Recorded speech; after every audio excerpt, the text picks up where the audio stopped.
So Tony, I just wanted to let you know that we did post the link to the GoToMeeting on the website and also made it available on the agenda so that anyone from the public that wants to participate in the meeting can participate. And again, this is just a reminder that we are going to be accepting public comments via email to me at Claudia Rodriguez at dcdca.org. The cutoff time is 2:15.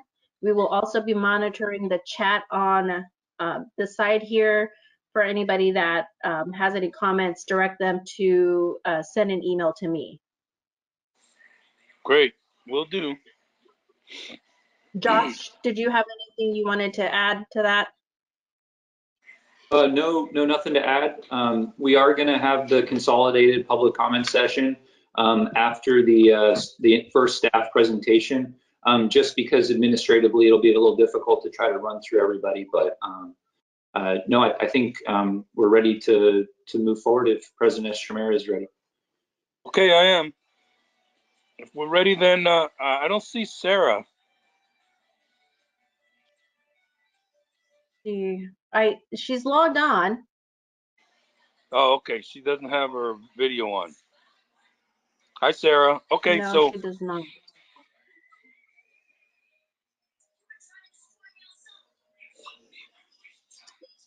I don't believe she has audio.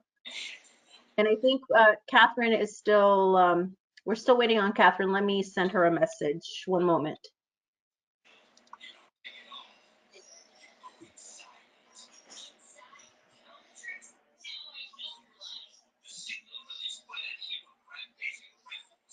Hello? Hello? Oh, I think it's Sarah. Hi, Sarah. Hi. Sorry, I don't have a anything to visualize on my camera on my computer. Sorry about that. oh, that's too bad. We'll miss you. We'll miss seeing you. But oh dear. Okay, so we're ready to begin then. So I'll ask for a roll call. Call the meeting to order. Ask for a roll call, Claudia. Okay. Director Estremera. Here. Director Outwater. Rich. I can see him. Yeah. Okay. Director Sorry, I Boyce. was slow to turn on the phone. I think it was muted. Director Boyce. I'm here. Director Palmer. Here. All right, we have a quorum. Great. Thank you, Claudia. Okay, so before the board adjourns into closed session, I just wanted to see if any members of the public on the phone or online wish to make a public comment. If so, please announce yourself. Your time will be limited to 3 minutes. So We'll Tony, wait. I have not received any comments at this time for the closed session item. Okay, so hearing none, then the board will now disconnect from this call and go into closed session. This line will remain open and the board will reconvene into open session at approximately 2 p.m. Okay, So I'm going to try a different computer. Okay, so Claudia, now we leave here, then go to the closed session, right? Correct. So what you can do, President Estremera and other board members, you can log out of this meeting and utilize the same link once we're done with the closed session to come back to this meeting. I will leave this meeting open for any members of the public joining. Okay, great. Thank you. Okay, I'm logging off now. For members of the public that are on this meeting, I will pause recording for now and leave the agenda up. If you have any comments, this is a friendly reminder to please have those submitted to me via email by 2:15. This conference will now be recorded. So let's see. Yes. Do we have Let's see, it looks like we're still waiting on Sarah to get back on. Tony is on, and Richard is just getting back on. Let's see, is Catherine on? Catherine is on. Yep. Mr. Nelson, I'm here. okay, Catano, and let's see, I'm Nasli? here. Can you hear me properly? Well, I can hear you. Perfect. Nasli? I see Carrie is on. I thought I saw Nasli on earlier. Okay. Oh, there's Sarah.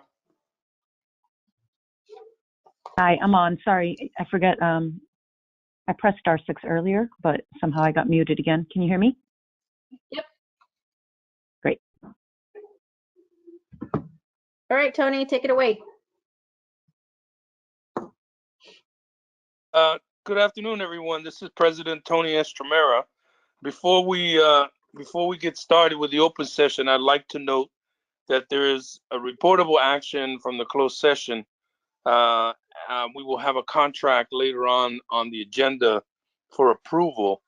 Okay, so thank you all for joining us. These are unprecedented times, and I hope everyone is doing well. I'd like to make it clear for the record that this meeting is being conducted by WebEx and teleconference pursuant to the Governor's Executive Order N-29-20 in response to the COVID-19 state of emergency. As noted in the agenda, we are going to do public comment a little different this afternoon.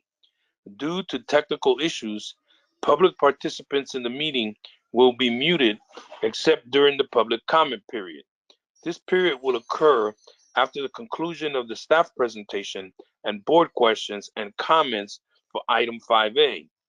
If you wish to provide remote telephonic public comment on items 5 through 10, please make sure that you email Claudia Rodriguez by 2:15 p.m. We'll stretch that, of course, because it's already 10 after.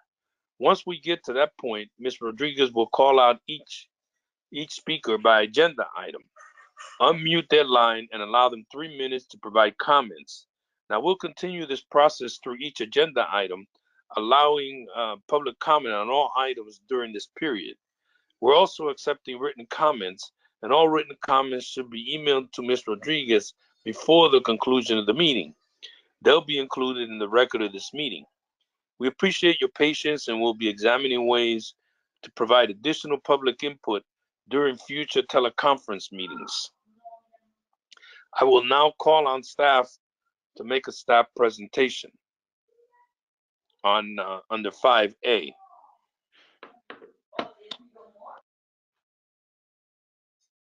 All right, so I'd like to introduce Phil Ryan, our engineering lead manager, who will be doing a presentation on the central and eastern corridor facility siting work that we've done today. This is a similar presentation, actually the same, that was done at our last SEC meeting.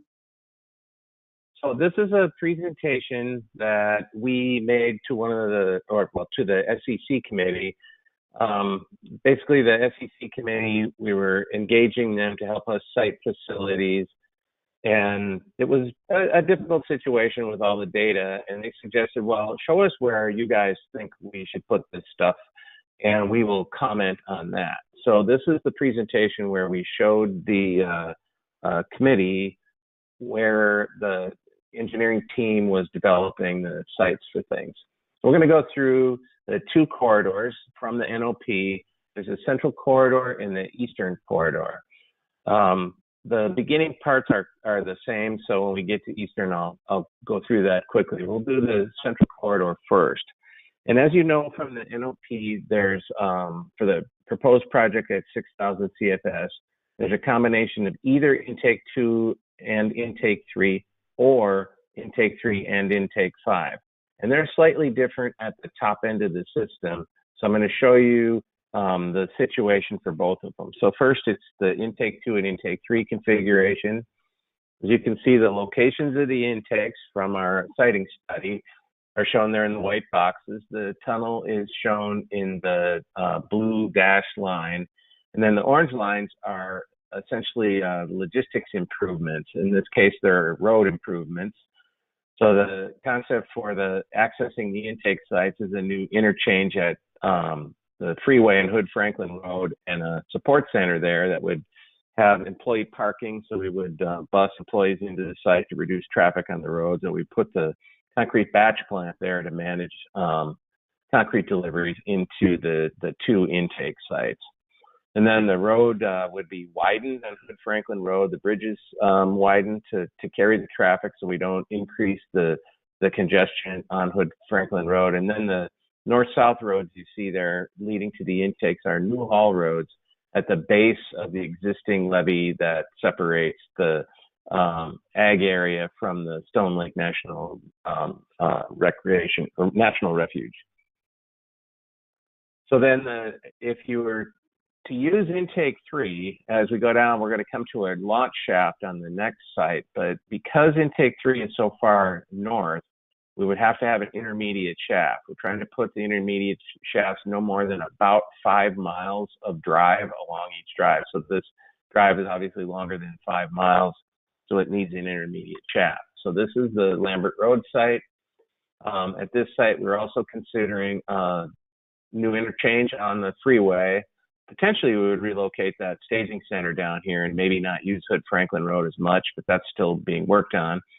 Would widen the road because it's a smaller road to take traffic in here. Lambert Road is attractive because there's not as much traffic on it now because it doesn't have an interchange. And then there's some other of the haul roads leading to the other parts of the project.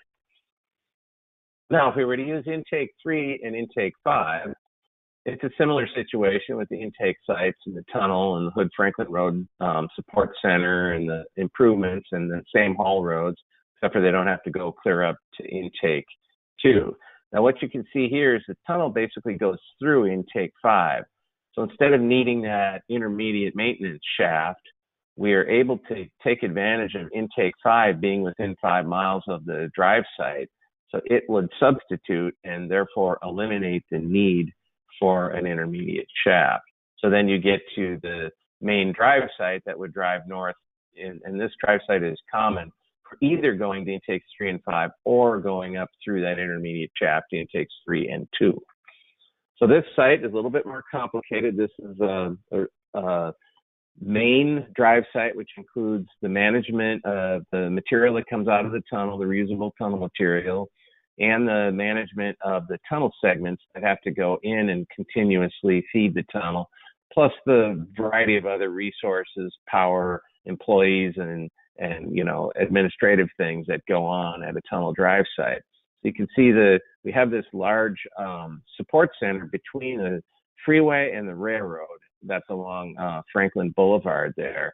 This is really a good site because we have this really good freeway access very close to the freeway, plus we can take advantage of rail to bring the segments in, not have to haul them on the road, and also to help move RTM, which is going to be important because some of the RTM is used in the balance for building the embankments at the southern forebay.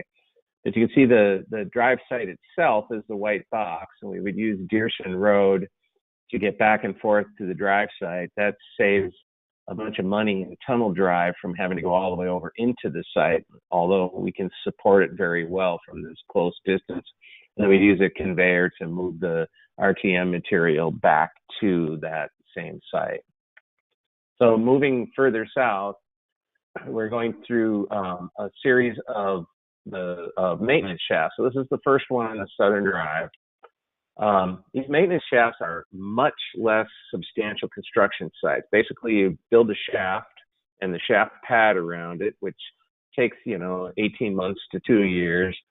And then you really, other than when the machine comes through there, you don't have a lot of work there. And then whatever work is done at the end to either close up the shaft or to make it a permanent facility. So you can see here we've have road improvements on some existing roads. When you see road improvements on these slides, that's basically an overlay because the roads have suitable capacity for the small amount of traffic for something like a maintenance shaft, but they need an overlay because of the potential damage to the existing pavement and then you see a small new haul road to get to it. And the road goes off the side of the page. That's because the next one down is the Staten Island shaft, and that road would also be used to get onto Staten Island. You can see it's the same road improvements along Walnut Grove Road. And then there's an existing bridge. You'll note that bridge is suitable. We don't have to do anything to it. We can use it. And then there'd be road improvements on Staten Island down to the shaft site. This particular shaft site, we're working with members of the stakeholder community to potentially locate it in a different location because of the sandhill crane issues. There may be more optimum sites to minimize our impact on that fully protected species. So then we've gone through the two maintenance shafts on the drive to the south, so roughly 5 miles apiece, and then we're going to arrive at the Bolden Island launch shaft. Now this is a launch shaft and a retrieval shaft. So the tunnel coming down from the north would come out at the Bolden Island site, and this is also a launch shaft for driving to the south. This is a shaft site. It's generally the same as the one selected in the 2018 CER. It's a good site. In this particular place, the support for the tunnel will be a barge landing to bring the segments in by barge. We expect to store the RTM on the site. It can then be either used on site for the island restoration activities or potentially hauled off using the barge landing. Because of the amount of traffic that supports a launch site, this one requires a new interchange on Highway 12 and road widening. The bridge itself doesn't have to be widened. We would just have to improve it to handle 4 lanes, which is not a major construction project on that particular bridge. And again, so this site is a drive starting to the south. So the next slide, we're going to kind of show 2 shafts at the same time because the logistics for them are tied together. So at this particular site, you can see the north is the Mandeville Island maintenance shaft, and then the Bacon Island reception shaft. So the tunnel will come down through the maintenance shaft, and the TBN would be received at the Bacon Island reception shaft. There'll be another tunnel coming from the south that we'll get to in a minute that will also come out there. But Bacon Island and Mandeville Island are very difficult islands to access.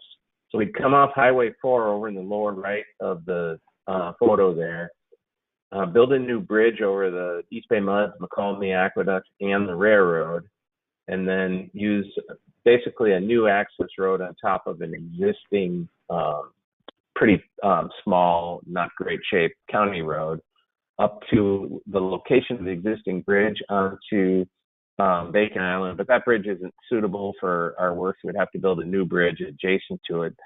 And then also the levee roads, the roads on Bacon Island are all levee roads, or the main ones, and they're not robust enough to handle the traffic. So a new road would be built up through the middle of Bacon Island, stopping at the reception shaft for the construction of that shaft, and also going up across a new bridge to get onto Mandeville Island, and then that road up to that shaft. So real quickly, just in a little bit more detail, there's again the Mandeville Island shaft and the Bacon Island shaft. So then as we move further south, so this Byron Track maintenance shaft is the last maintenance shaft from the drive coming from the south before it reaches its terminus at the reception shaft. So this one is adjacent to Discovery Bay on Byron Track. Have a new haul road coming off Highway 4 to get to that site, and then you see a new haul road leaving on the bottom. That one heads down to the new Southern Forebay site.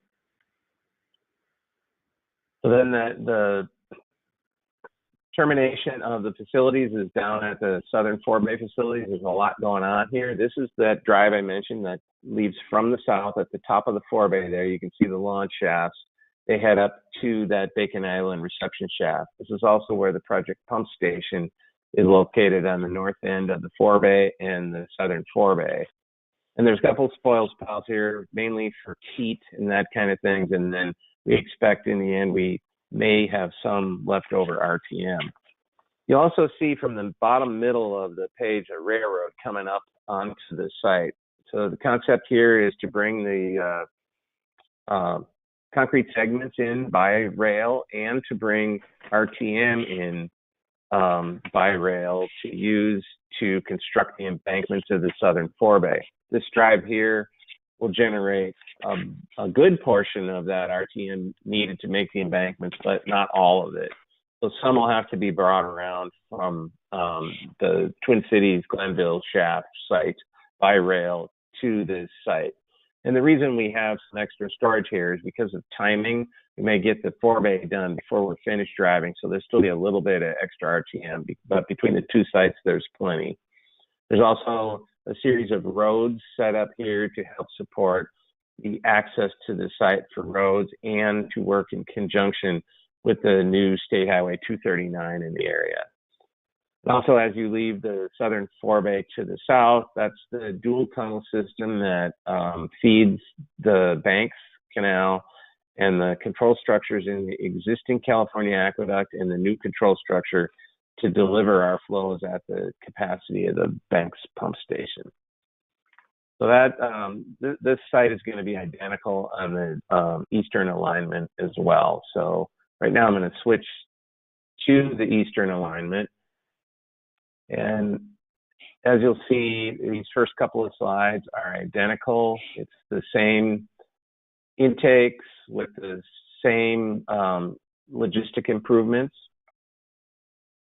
And again, if you use 2 and 3, you still need the maintenance shaft before you can get to the Glenville shaft.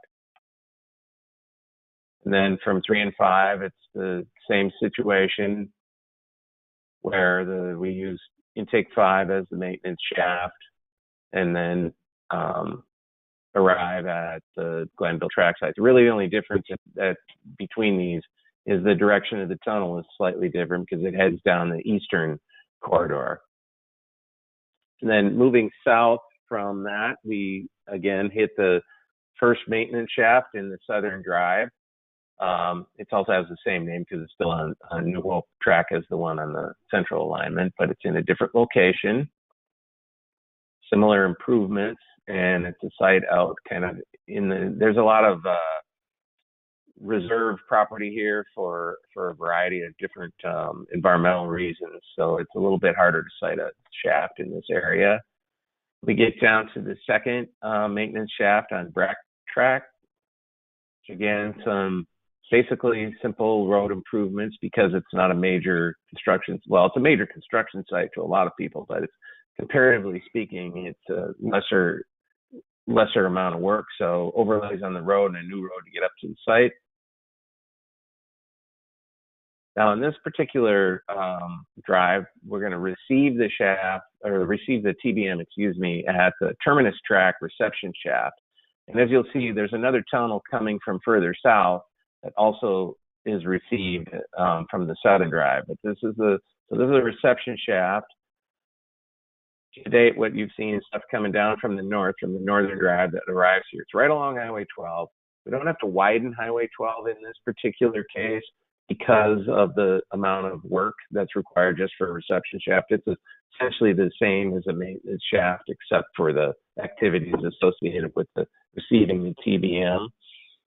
And again, it would receive it from the south as well. So then the King Island shaft is the last maintenance shaft on its way north, coming to the Highway 12 terminus track shaft. So again, this is simple road improvements. There's a location of it. That existing bridge is suitable for our purposes. So only minimal effort there. So now we're going to get down to the Lower Roberts Island launch shaft. This is another potential major site. The launch shaft is on the left side of the figure there. The access is planned to be developed through the Rough and Ready Island portion of the Port of Stockton. A new access road would come up through the Rough and Ready Island. There's an existing new road onto the island for the port. this road would be parallel to the railroad, and then we would extend both the road and the railroad across Burns Cut there to get up onto the northwest side there. And this site kind of is the trifecta. We have the ability to have barge, rail, and road. So we're showing barge, rail, and road. In the end, we'll probably pick one after some discussions with the Port of Stockton to figure out exactly how this would be best be used. But there's a couple of advantages to this site. Most of the land from about where it says barge landing down to the new bridge is owned by the Port of Stockton. So hoping for some symbiotic relationships where we help develop some of the infrastructure for that part of the port in cooperation with them. Also, if we use the barge landing, storing the material in this location may make it relatively easy to make that material available for beneficial uses of the RTM throughout the Delta, maybe for levee improvements or carbon sequestration and land subsidence issues. So it's a good place to make that material available, and you don't have to figure out how to all do it in 1 year. You can take some time to do it. So again, potential for rail to bring segments to the site, barge landing to bring the segments to the site, the road for all the obvious truck access that's needed at the site, place to store the material, and then potentially a place to move it off later. And you could also move it off by rail as well. So that was the drive north. Now this is this lower Jones Track maintenance shaft. There's a drive coming from the southern forebay to this site. So that last site was both a drive and a reception. So here's the lower Jones Track. This is the last maintenance shaft. So this road you see here is the same road we would have developed for accessing Bacon Island on the central alignment. It's just a lot less of the work needed. But again, you come off Highway 4, cross some Colony Aqueducts and the railroad, and then bring a new road over to that particular site. Then the last, essentially the first maintenance shaft on the drive from the southern forebay is the Victoria Island maintenance shaft. It's again right along Highway 4, pretty easy access. You can see those of you who've been out there, the Old River Bridge, and it's one of those tough bridges to negotiate, but wouldn't have to go over it for this shaft. And then the last one is the southern forebay facilities. And again, this is identical to what I showed you for the central, except for the direction of the tunnel as it leaves the site. This one goes a little bit more to the east. So that concludes the summary of the site planning for it. And basically the summary is the east is a little easier to get at from a logistics perspective, the amount of work required to develop the shaft sites. I'd be happy to entertain any questions. Questions? Director Atwater, any questions? Director Palmer? Director Blois? Yeah, did you get any suggestions or ideas from the SEC when you made this presentation to them, or did we give them an opportunity to suggest things? We got several suggestions and ideas. One of them, the whole thing about potentially moving the shaft for the Sandhill Cranes in Staten Island, that came from that discussion. The idea of potentially using Lambert Road instead of Hood Franklin Road for the support center came from the SEC. They have some issues regarding the barge landing at Bolden Island that we can potentially offer maybe some mitigations to help make that more palatable. So I suspect there was a few others, to be honest with you, because that was actually one of our better meetings with them, where they actually gave us some pretty concrete stuff. Yeah, they were also, I think, talking about like at the Hood Road, on the other side, on the eastern side, there was toward a school, and if you had the staging area for the people over there, that had to be taken into account.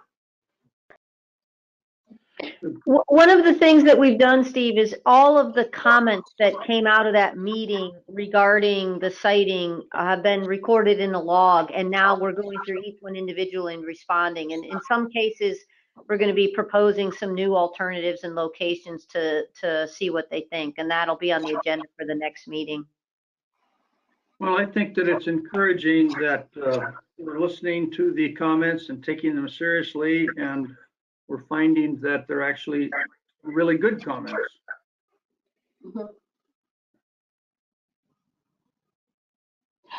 I just wanted to make one comment about the comparison slide. I don't know if you have that, Phil. That would be the last slide that you had, where we had the comparison side by side with the Central Corridor and Eastern Corridor. I don't believe we have that in this package. I think my next, matter of fact, yeah, when I do page down, nothing happens. So this is the last slide. Oh, okay. Okay, because I guess it's in our packet itself, but I just wanted to bring everybody's attention to the fact that for the Central Corridor, Eastern Corridor, it seems to have, 2 extra shafts as opposed to 1 extra shaft, but that's because on the Central Corridor site, it doesn't show the Lambert maintenance shaft, which would only be there for either of the sites if 2 and 3 were used as opposed to 3 and 5. Yeah, it's in either corridor if intake 2 and 3 are used for the proposed project. Yes, that's correct. And Sarah, as you know, we haven't done a comparison of each of the alternatives. That's going to be what Carrie's team at DWR does as part of their CEQA. We're just going to put the alignments down as best we can and let the process compare those two. Yeah, okay, thanks. I just wanted to bring that to people's attention in case one of the board members or somebody was looking at the packet itself and wondering why that was so different.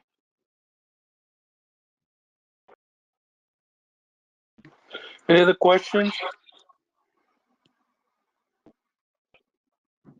Okay, let's see if we have any public comments on this item. Claudia, do we have any public comment? We do, Tony. So Deidre Desjardins has a comment on Yes, I wanted to comment that I'm dubious that the tunnel muck can actually be used for the Clifton Court forebay, and that's a major design consideration because it's 7 million cubic yards. And then there's a question of how big the tunnel muck piles are. And I'm also, there's no analysis of where the borrow fill will come from for the mound that for the tunnel shaft on Bolden Island. And Bolden Island has peat that's 18 feet deep. So you have to move a lot of soil just to get to clean sand. And I think this is a major issue that still needs to be resolved. And we did put on testimony about it. I think you need to have, a real look at borrow fill on Bolden Island and where you're going to get the fill for the mound, if that's where you put the shaft. Thank you. Thank you, Ms. Desjardins. Anything further? So we do have, yes, Tony. So if we move to item 6, when you're ready, there is 2 comments received, one from Crystal Moreno and one from James Sarmento.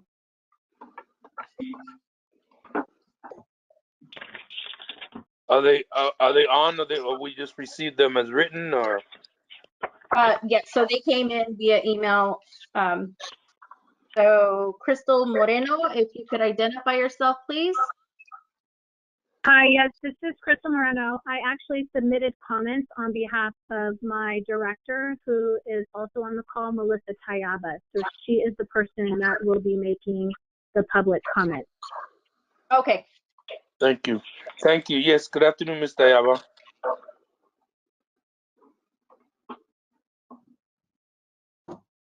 Although with the technical difficulties, I'm not sure if she is on yet. Can we revisit after James's comments and see if she was able to make the jump onto this new number? I mean, we've been dealing with the technical difficulties and been trying to help each other get on this call.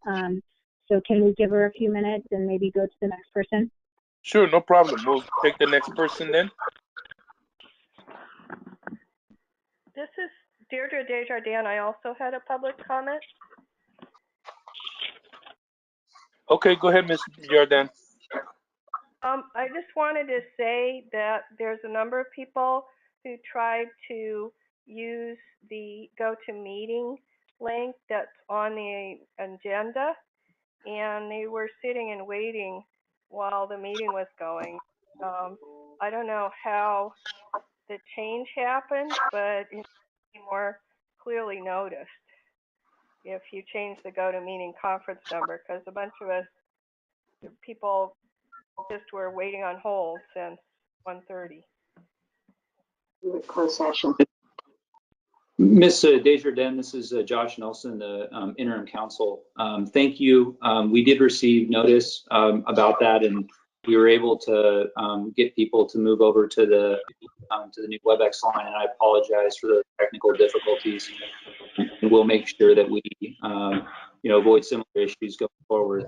The one thing I would note is that the meeting was being recorded, and so the portion that you weren't able to notice will be available online.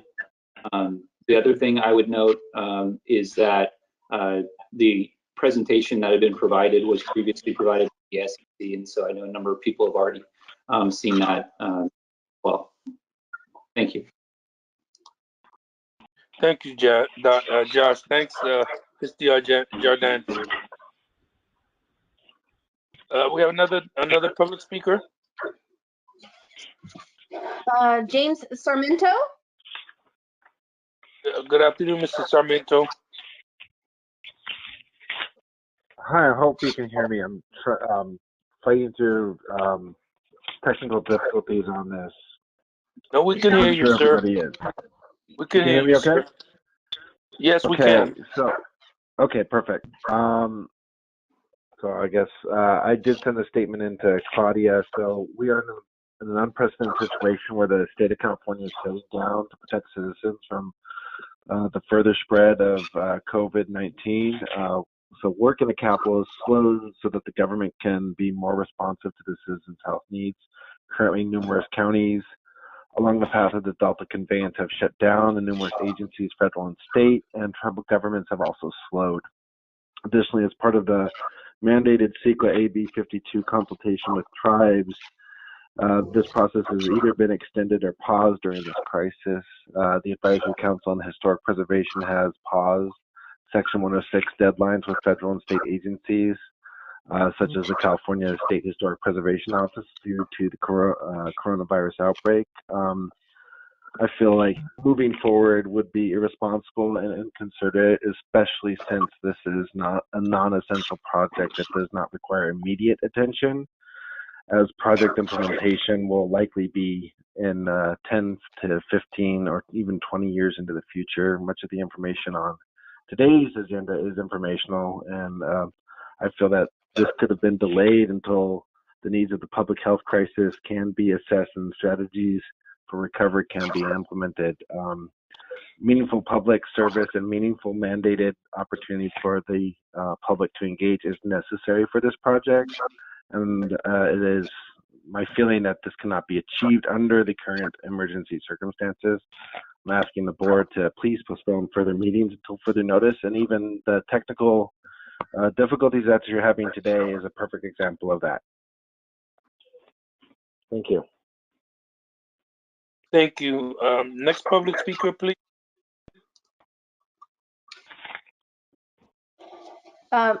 We're waiting for Melissa Tayaba to join us. Not sure if she's on yet.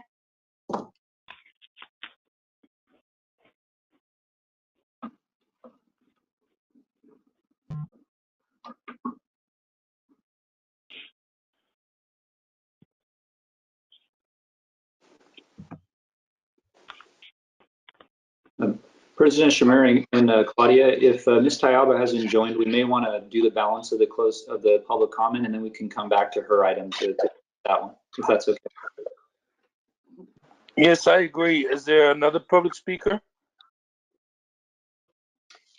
I didn't receive any other comment at this time. Okay, let's move on, and then when she gets on and when she's available, we'll listen to her. So let me entertain a motion with respect to the next item is the approval of the minutes of February 19, 2019 regular board meeting. Move to approve. There a second? I'm sorry. Second. All right, motion is second. Any discussion, questions? Those for motion say aye. Aye. Aye. Opposed say no. Abstentions? Thank you. We'll move right along then. Next, we have the consent item. We have no items under consent. We'll move on to discussion items. The Stakeholder Engagement Committee update. Good afternoon, Natalie.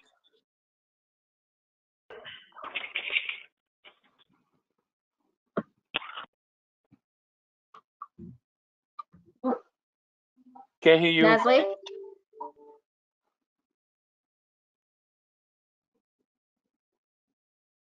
It automatically mutes even if you unmute. Can you hear me now?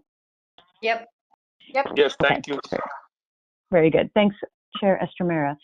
We had our 2 meetings in February on the 12th and the 26th. And I'm sorry, I'm just going to draw up the document on my own computer rather than on the site. What became apparent, you can take a look at the meeting overview. Steve, you can also see that some of the highlights and committee feedback are also noted in the meeting overview.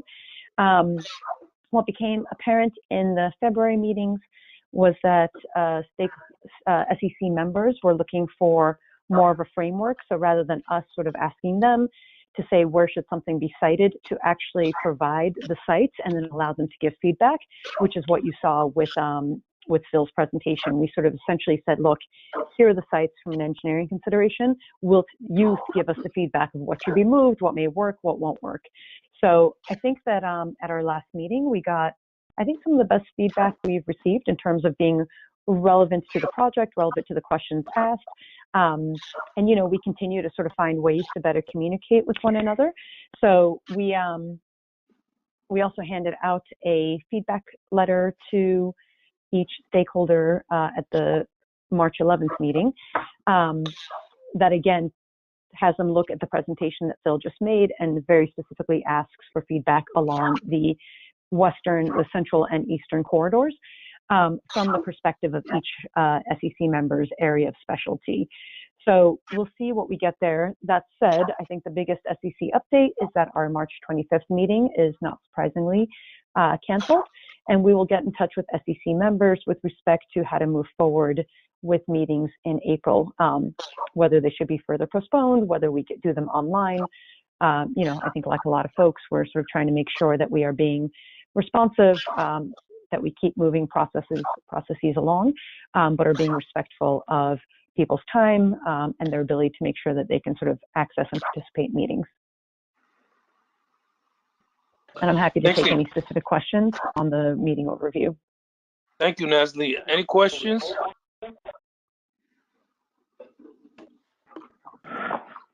Okay, we'll move right along then. We'll move right along then to the next item, proposed schedule for annual budget approval. Catherine? Excuse me. Yep. There was public comment I asked for on that item. Sorry about that. Okay, go ahead before we move on to the next item. This is Deirdre Desjardins. Thank you very much, Chair Estremera. So one of the things Delta Defenders asked for the Stakeholder Engagement Committee feedback forms to be publicly posted. And one of the reasons is we're discovering almost nobody knows what the feedback was that was given on their behalf. There hasn't been any real organized outreach. It's been mostly done by some individual meetings. And we're very concerned that there hasn't been any organized online outreach, or very little. There's been some on some Facebook groups by Anna Swenson, but that's about it. So to the extent folks are supposed to be representing anybody but themselves, it hasn't really, it doesn't appear to have been happening, and not being able to have in-person meetings is just going to make that worse. So, you know, it would really help to increase the transparency of this process and post that information online, as well as answers that were given to questions asked by the committee members, because not all of those are available either. Thank you. So, Deidre, for clarification, you're saying that you don't feel the SEC members are doing enough to get feedback from the larger community? People aren't really being informed about, only a small, there hasn't been widespread outreach. We've found in talking to people, they haven't been asked, they don't know about it, Okay. They have no idea what has been submitted on their behalf, just generally. Fine. I'm not going to respond. I know we're not supposed to respond to questions, but I would also like to mention, Chair, that I left something out on the update committee. Is I think we're also going to obviously be looking at engaging more in social media. We haven't previously had Facebook pages or Twitter or anything like that, but we are going to be looking to open up from our own world more online. I don't know what to say, more online social media presence, so that we can get feedback more directly. That might address some of Deidre's concerns, but as I said, I know I'm not supposed to answer a question, but I should have mentioned that as well in my update. It's appreciated. Thank you very much.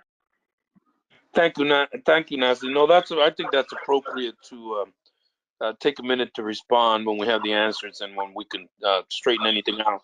Also, I believe eventually when we're able to, that we can always have public meetings in the community and invite the overall community, so that we can make sure that we're doing both. Chair Estamera, comment here? Yes, Director Blois. Yes, thank you. You know, I think that we should look at this COVID-19 pandemic or crisis that we're in as an opportunity to figure out new ways to communicate and not just acquiesce and say, we've got a real problem, we got to postpone stuff until we solve the problem. I think we need to move forward and figure out new, innovative, and different ways to communicate and continue our work. No, I certainly agree. I think we're all doing that. All municipal organizations are doing that. We want to be responsive. We're present. We want to show our presence, and we got to be responsible and continue our communication with the community. You're absolutely right, Director. Yes, Director Palmer. Yeah, I just wanted to say I agree with Director Blois, because we honestly don't know how long this is going to go on, and we have to continue, and we have to function as a society and function with programs. I mean, surely there's going to be some things that have to be postponed, but we do have to learn how to function, and it is a learning curve. This is the first time we've done it like this. I'm sure that it will work a lot more smoothly. I finally figured out how to do this myself today, so it can be, if I can do it, anybody can do it. So I think we need to continue as Director Blois has mentioned. Okay, thank you.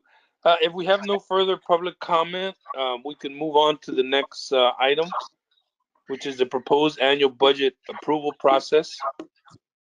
Okay, we'll move right along. Catherine?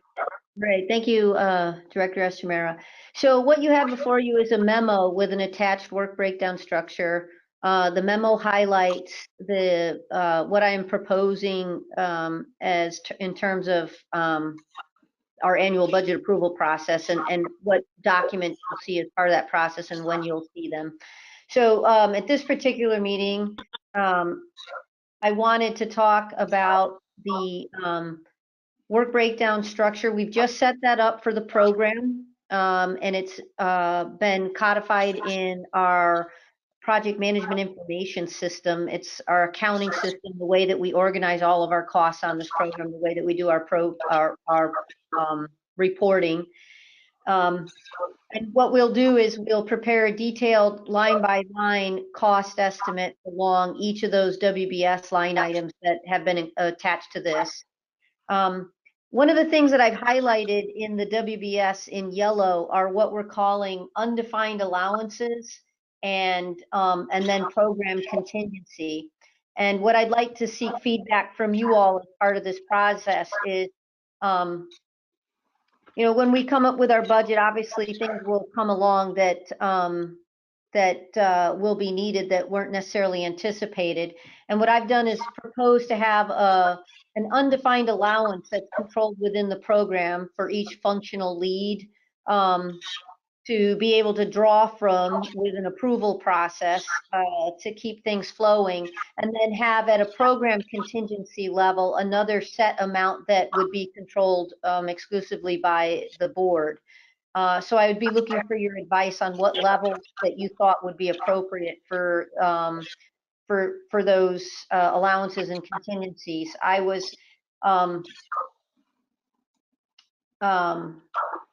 I was thinking if the total program contingency was around 10%, that we might put it at 2 and 8%, or if we were going to do a 15% contingency, it would be around 5 and 10%. So I leave that for comment from you all. And then in May, I would come with a draft annual budget proposal. It would include all the costs in the WBS and then backup detail for the major contracts such as Jacobs, Fugro, and Parsons. That you would see a spreadsheet of details for those numbers. And then anywhere, particularly in the areas of administration or project control, where it's mostly a continuation of services from last year, I'll provide the backup of actual costs from this fiscal year to justify the costs that are put in the proposal. And that's what you would see in May. And then in June, we would clean up any comments that you may have had from the May board meeting and look for final approval of the budget, including all allowances and contingencies. Thank you, Catherine. Director Atwater, any comments or questions? Director Palmer? No. Director Blois? Yes, question for Catherine. Your proposed percentage range for budget contingencies, are those similar to other major projects that you've worked on in the past?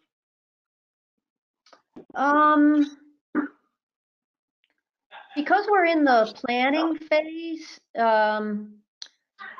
it's difficult to know exactly what work DWR may be asking us to do next year. It's hard to predict what the public comment will include, how many additional alternatives that we may need to look at. So the approach is always to be a little bit flexible in the task orders that we do, so that we're not, and be a little bit less prescriptive of the scope and try to stay within those boundaries with the work we do. So, I mean, I feel comfortable with where we are with a 10 to 15% contingency.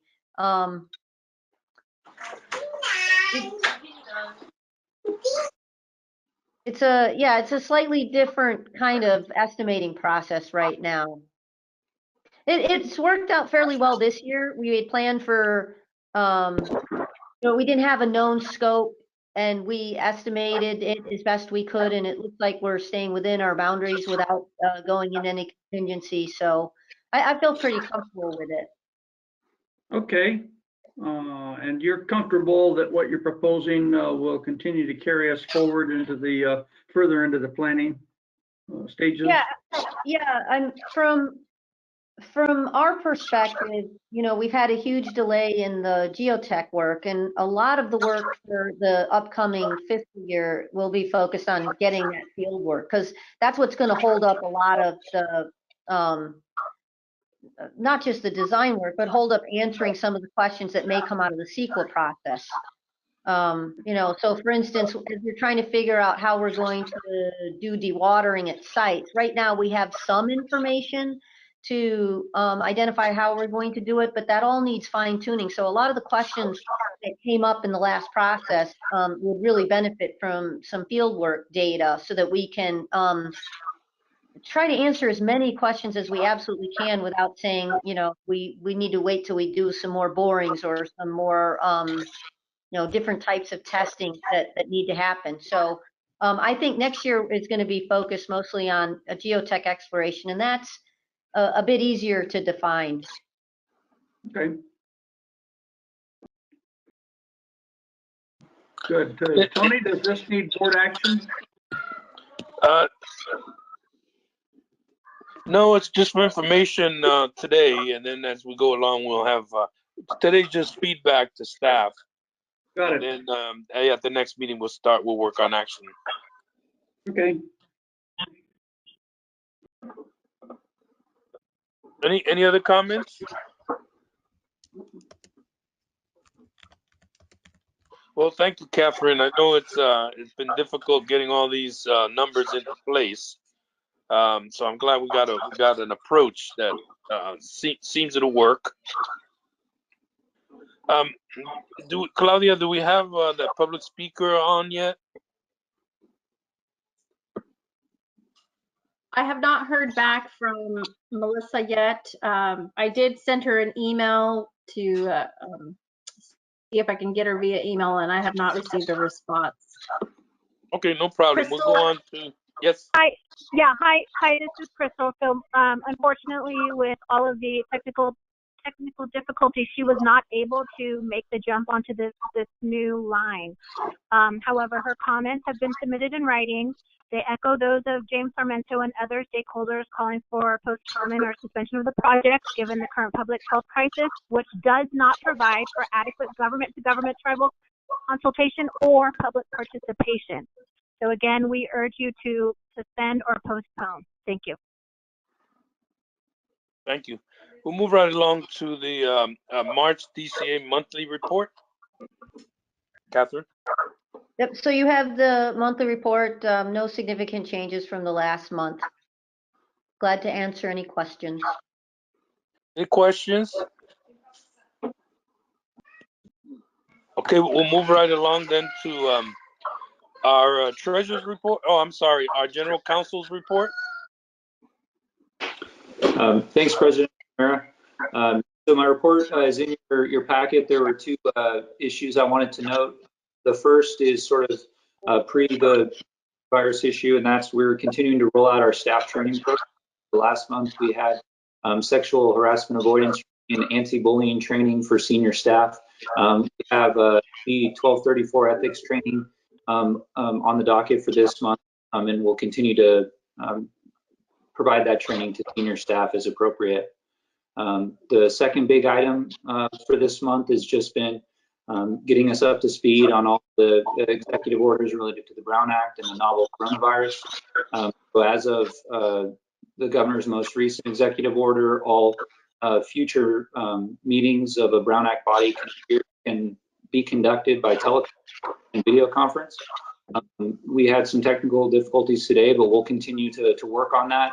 One of the things we are going to focus on is looking at how other agencies are doing it and what are best practices and a way to facilitate public engagement to the extent possible. Be happy to answer any questions. Any questions? Thank you, Josh. We'll move right along then to the treasurer's report. Good afternoon. Hopefully you can hear me. So we have. Nope. You don't? I can tell them. Hi. Can you hear me? Yes. All right. Yes. So we have a February report, and I just wanted to briefly go over our cash balances. We started at 783,227 in the beginning of the month. We did end up the month with a little over 1.6 million. That's because we received some payments from DCO. But as of March 11, we did receive quite a few receivables, about $4.5 million of receivables and payments that we made. And we went back down to about $755,000. So we continue to manage our cash, especially at this time.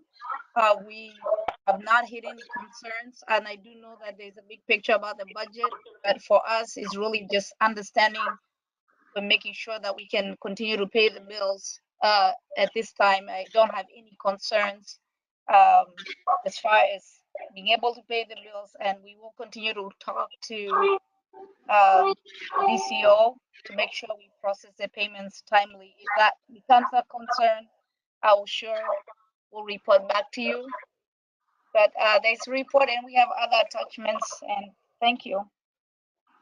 I'll take any questions if you have. Thank you, Katano. Questions?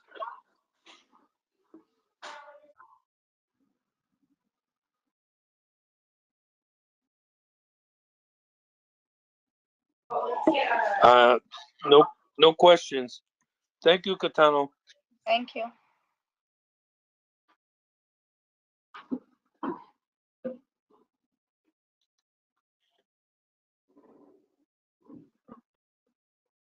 The next item, DWR Environmental Managers Report.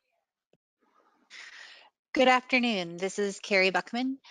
Can you guys hear me? Yes. Good afternoon, Carrie. Great. So my update is fairly short. In addition to my report, I'd wanted to mention that we did complete 8 public scoping meetings, but I also wanted to add that on Monday, we received a number of requests to extend the public scoping period. It was scheduled to close tomorrow, the 20th, and people said that because of the public health concerns that their time is taken up with other matters, and they asked for additional time to make comments. So we did extend the public comment period until April 17th. And so we will be waiting for public comments and holding that open until April 17th. Please let me know if there are any questions. Great, thank you. Any questions? Okay, seeing none, thank you very much. Then we'll move right along to verbal reports. Any verbal reports? Okay, there being none, then we'll go to our future agenda items. Any specific requests? So, President Estromera, I believe we have a public comment request for the end of item 10. Claudia, is that? Oh, good. Okay, Claudia.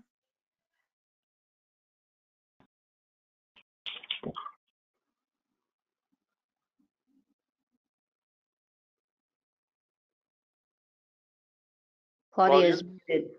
Yeah, we don't hear. Sorry, muted. Miss Osha Meserve. Thank you. Good afternoon, Ms. Meserve.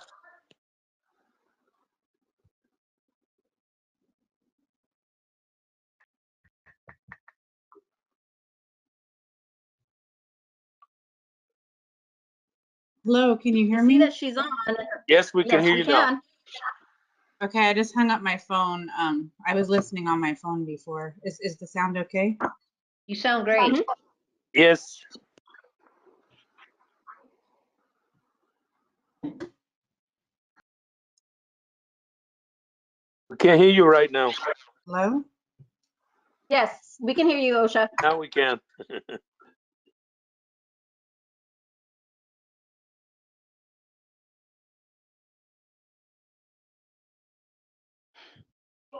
Can hear you right now.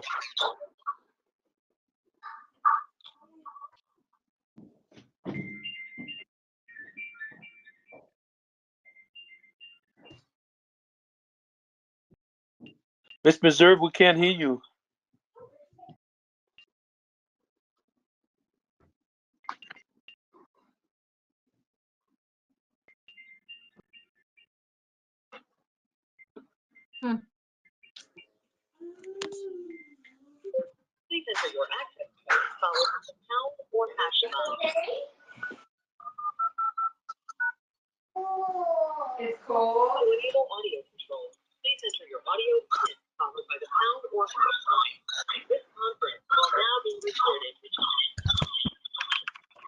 Can you guys open my phone line? There's an echo, Osha. You need to mute either your phone or your laptop. Okay. All right. Well, I couldn't hear anything when I tried to switch over. I was trying to, anyway. Hello. Okay, we hear you now. You can start. Okay, thanks. So commenting on behalf of local agencies of the North Delta and Stone Lakes National Wildlife Refuge Friends Group, couple of specific things. You know, we are really concerned about continuing use of Hood Road because that road goes right through the refuge and past the refuge headquarters. And so we really don't think that should be identified as a major haul route. And I know it was mentioned earlier that that was a benefit of the stakeholder meeting, but I mean, not to denigrate anyone on the stakeholder group, but this has been a concern that we've been raising for literally more than 10 years. So I think it's a pretty obvious one. In addition, I've seen in the conceptual diagrams that we're talking about potentially using rail lines in that area. The JPA should be aware that there are rail lines that are eligible for listing on the National Register of Historic Places, so it shouldn't be assumed that this project could take over those lines or destroy those lines. And in addition, I think we still need to know about what are the thoughts with the intermediate forebay. None of the diagrams we're looking at seem to identify the placement of the intermediate forebay in the Northern Delta. In addition, I think similar to the Hood-Franklin Road issue I mentioned, placing infrastructure and habitat for the fully protected greater sandhill crane has been on the record and part of the discussion in the public process as well as in the legal courts for over a decade. So there's all these things have been available, and I would hope that we don't need to keep mentioning them again and again for them to get on the radar. And also, I really, as I sit here at home with my two kids and see everybody in there, my office was too messy to put it on the camera, but you know, I really don't think it's appropriate to go forward with planning for this project right now. I think it's a disservice to everyone. It's hard enough to get public participation and on this really, you know, impactful project under normal circumstances. And right now, people are literally fearing for their lives. And we're being told we need to stay home. And I heard certain directors on the phone say that they felt it was essential to go forward. And I just don't think this project falls under that. Even if it is a useful and needed project, which is a concept that I don't agree with. And we've tried for a long time to try to point you guys toward better alternatives. It's just not appropriate to go forward with the JPA meetings, with the SEC meetings, with any of this stuff. And I understand there are options for public participation via the internet and social media and stuff like that. But honestly, people are too worried right now to participate, even if those options become more feasible. So thank you very much for considering my comments. Thank you, Ms. Missouri.